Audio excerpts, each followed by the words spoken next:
खालिद बिन वलीद ने पहाड़ के पीछे से मुसलमानों पर हमला कर दिया। अब आगे और पीछे दोनों तरफ अबू सुफियान का लश्कर था और मुसलमान इन दोनों के दरमियान फंस चुके थे और इस तरह बहुत से मुसलमान शहीद होने लगे। और इसी वक्त नबी पाक सल्लल्लाहु अलैहि वसल्लम के भी दांत मुबारक शहीद हो गए, जिससे ये अफवाह फैल गई कि नबी पाक सल्लल्लाहु अलैहि वसल्लम शहीद हो गए।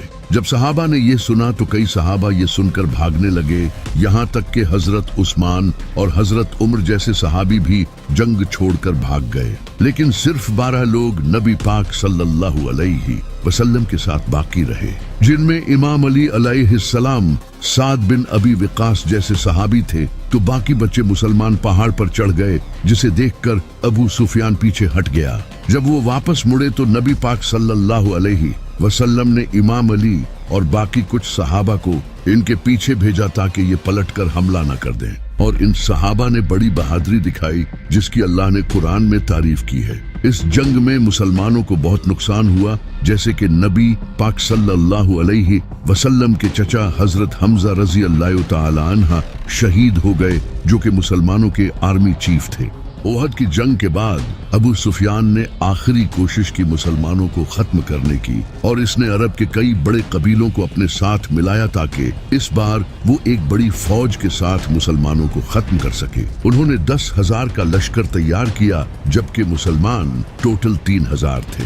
वहीं दूसरी तरफ नबी पाक सल्लल्लाहु अलैहि वसल्लम को भी इस बात का पता चल चुका था कि इनके खिलाफ साजिशें हो रही हैं। तो नबी अलैहिस्सलाम ने सहाबा से इस बारे में मशवरा किया। तो एक सहाबी जो कि पर्शिया को छोड़कर मदीना आए थे, जिनका नाम हजरत सुलेमान फारसी था, उन्होंने नबी अलैहिस्सलाम को बताया कि पर्शिया में हम अपने दुश्मनों से बचने के लिए खंदक खोदते हैं, जिससे वो हम तक पहुंच नहीं सकते और हम इन पर तीरों के साथ हमला करते हैं। तो नबी अलैहिस्सलाम को ये ऑप्शन ठीक लगा और आपने मदीना के फ्रंट पर खंदक खोदने का फैसला किया, क्योंकि मदीना बाकी सभी तरफ से पहाड़ों से घिरा हुआ था। तो फिर मुसलमानों ने खंदक खोदना शुरू कर दिया। ये खंदक खोदना ही मुसलमानों के लिए एक बहुत मुश्किल काम था, क्योंकि मदीना एक पहाड़ी इलाका था और इस इलाके में खंदक खोदना कोई आसान काम नहीं। लेकिन फिर भी मुसलमान पूरी जान लगाकर खंदक खोदते रहे। खंदक खोदते वक्त एक ऐसा पत्थर आया जो कि हजरत सलमान फारसी रजी अल्लाह तआला अन्हा से टूट नहीं रहा था। तो सहाबा ने नबी अलैहिस्सलाम को जाकर ये बताया। फिर नबी अलैहिस्सलाम खुद आए और आपने इस पत्थर पर 3 बार हथौड़ा मारा, जिससे वो पत्थर टुकड़े टुकड़े हो गया। इस पत्थर को तोड़ते वक्त नबी अलैहिस्सलाम को एक रोशनी दिखाई दी, और फिर आपने फरमाया कि पहली बार जब मुझे रोशनी दिखाई दी तो अल्लाह ने मुझे रोम अता किया, और दूसरी बार जब मुझे रोशनी दिखाई दी तो अल्लाह ने मुझे पर्शिया अता किया, और तीसरी बार अल्लाह ने मुझे यमन भी अता कर दिया। उस वक्त रोमन और पर्शियन एम्पायर दुनिया की सुपर पावर थी। जब मुनाफिकों ने ये सुना तो वो कहने लगे, यहाँ हमारे इतने बुरे हालात हैं और ये रोमन और पर्शियन एम्पायर की बातें कर रहे हैं। ये जंग मुसलमानों के लिए बहुत बड़ी आजमाइश थी, क्योंकि इससे पहले जंगे उहद में मुसलमानों के साथ जो हुआ था, उसके बाद अब दोबारा फिर 10,000 का लश्कर इन्हें मारने आ रहा था और मुसलमान सिर्फ 3,000 थे। जैसे ही वो 10,000 का लश्कर जंग लड़ने मदीना पहुंचा तो वो इस खंदक को देखकर हैरान रह गए, क्योंकि इन्हें इस बात का बिल्कुल भी अंदाजा नहीं था। इनके पास दूसरा कोई ऑप्शन नहीं था, तो उन्होंने खंदक के बिल्कुल सामने पड़ाव डाला। लेकिन एक इंसान ऐसा था जिसने ये खंदक पार कर ली। इसका नाम था अमर बिन अब्दवद। ये इंसान एक बहुत बड़ा जंगजू था, जिससे पूरे अरब के लोग डरते थे, क्योंकि ये 100 आदमियों से अकेला लड़ता था। जैसे ही ये खंदक पार करके मुसलमानों के सामने आया, इसने मुसलमानों की पूरी फौज को चैलेंज दिया कि तुम तो कहते हो कि मरने के बाद हम सीधा जन्नत में जाएंगे, तो आओ मैं तुम्हें तुम्हारी जन्नत में पहुंचा दूं। लेकिन इसे देखकर 3,000 मुसलमानों में किसी की भी हिम्मत नहीं हुई कि वो इसके सामने आकर इसका मुकाबला कर सके, सिवाय एक 27 साल के लड़के के जिसका नाम था अली। जैसे ही इसने मुसलमानों को ललकारा तो इमाम अली अलैहिस्सलाम खड़े हुए और आपने नबी सल्लल्लाहु अलैहि वसल्लम से इजाजत मांगी, लेकिन नबी सल्लल्लाहु अलैहि वसल्लम ने इमाम अली अलैहिस्सलाम को बैठा दिया। इसने दोबारा फिर ललकारा, लेकिन कोई खड़ा नहीं हुआ सिवाय इमाम अली के। लेकिन नबी अलैहिस्सलाम ने दोबारा फिर इमाम अली अलैहिस्सलाम को बैठा दिया। तीसरी बार जब इसने दोबारा फिर ललकारा तो नबी अलैहिस्सलाम ने इमाम अली अलैहिस्सलाम को रवाना किया। एक तरफ अरब का मशहूर जंगजू जिसके पास सालों का जंगी एक्सपीरियंस था और दूसरी तरफ एक 27 साल का लड़का। जैसे ही इमाम अली अलैहिस्सलाम इसके सामने गए तो अमर बिन अब्दे वद ने इमाम अली अलैहिस्सलाम को पहचान लिया, क्योंकि इमाम अली के वालिद अबू तालिब इसके बड़े अच्छे दोस्त थे। तो इसने इमाम अली से कहा कि मैं तुझसे नहीं लड़ सकता, किसी और को भेज। लेकिन इमाम अली अलैहिस्सलाम ने कहा कि मैं तो तुझसे लड़ना चाहता हूँ।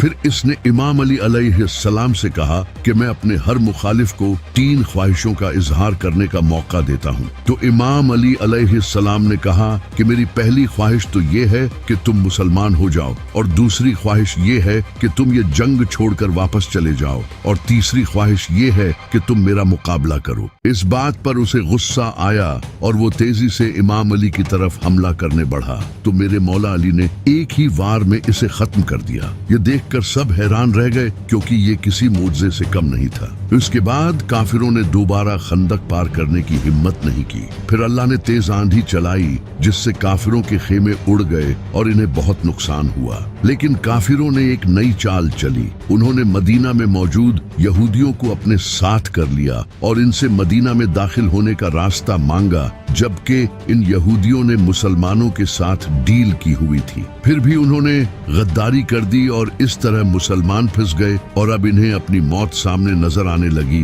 क्योंकि मदीना में मुसलमानों की फैमिलीज भी थी। अब सिर्फ उनकी ही नहीं बल्कि उनकी फैमिलीज की जान भी खतरे में आ चुकी थी। उसी वक्त अल्लाह ने अपना एक और मुजज़ा कर दिखाया। एक इंसान जिसका नाम नुआइम बिन मसूद था, उसने इस्लाम कबूल कर लिया और वो नबी पाक सल्लल्लाहु अलैहि वसल्लम के पास आया। उसने नबी पाक सल्लल्लाहु अलैहि वसल्लम से कहा कि मैंने इस्लाम कबूल कर लिया है, लेकिन ये बात किसी को भी नहीं पता। उसने अपना एक प्लान नबी सल्लल्लाहु अलैहि वसल्लम के सामने रखा और आपने उसे इसकी इजाजत दे दी। फिर वो सीधा यहूदियों के पास गया और उनका ब्रेन वॉश किया। उसने यहूदियों से कहा कि अगर ये जंग न हुई तो मक्का के लोग तुम्हें छोड़कर भाग जाएंगे, फिर तुम्हारी मौत पक्की है। अगर तुम्हें मुझ पर यकीन नहीं तो इनसे ट्रस्ट के तौर पर इनके 8 सरदार मांगो। इसके बाद वो सीधा काफिरों के पास गया और उनसे कहा कि मदीना के यहूदी मोहम्मद के साथ मिले हुए हैं और वो मोहम्मद को अपना ट्रस्ट शो करने के लिए तुमसे तुम्हारे 8 सरदार मांगेंगे। तो जैसे ही यहूदियों ने इनके 8 सरदार मांगे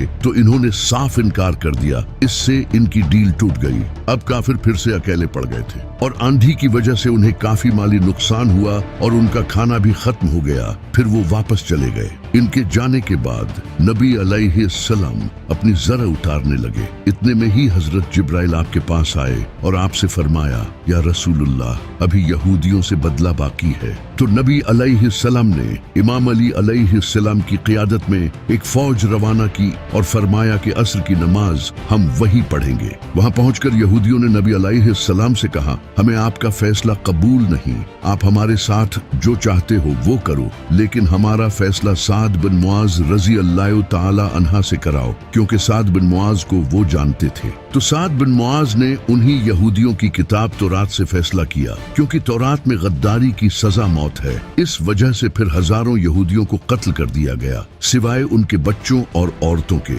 आज नॉन मुस्लिम्स इस इंसिडेंट को मुसलमानों के खिलाफ यूज करते हैं और नबी अलैहिस्सलाम के कैरेक्टर पर उंगली उठाते हैं, जबकि यही कानून आज पूरी दुनिया में फॉलो किया जाता है। खंदक की जंग में जब अबू सुफियान अपना लश्कर लेकर चला गया था तो नबी अलैहिस्सलाम ने फरमाया था कि अब मुशरकीने अरब आज के बाद तुम पर हमला नहीं करेंगे, अब तुम उन पर हमला करोगे। एक रात अल्लाह ने नबी अलैहिस्सलाम को ख्वाब के जरिए उम्रा करने का हुक्म दिया। तो नबी अलैहिस्सलाम तकरीबन 1500 सहाबा के साथ मक्का उम्रा करने के लिए चले गए। जब अरब के मुशरकीन को इसका पता चला तो उन्हें लगा कि ये हम पर हमला करने आ रहे हैं, तो उन्होंने खालिद बिन वलीद को जासूसी करने भेजा। खालिद बिन वलीद ने वापस आकर इन्हें बताया कि वो तो सिर्फ उम्रा करने आए हैं। तो अबू सुफियान ने कहा कि हम मक्का के सरदार हैं, हमारी इजाजत के बगैर वो उम्रा कैसे कर सकते हैं। इसलिए इन्होंने मुसलमानों को उम्रा करने से रोक दिया और एक शख्स जिसका नाम उर्वा बिन मसूद था, इसे नबी अलैहिस्सलाम के पास धमकाने के लिए भेजा। उर्वा ने आकर नबी अलैहिस्सलाम से कहा कि आपके ये साथी आपको छोड़कर चले जाएंगे और अगर आपको अपनी जान प्यारी है तो वापस चले जाएं। इस बात पर सहाबा को बहुत गुस्सा आया। वो इसे दिखाना चाहते थे कि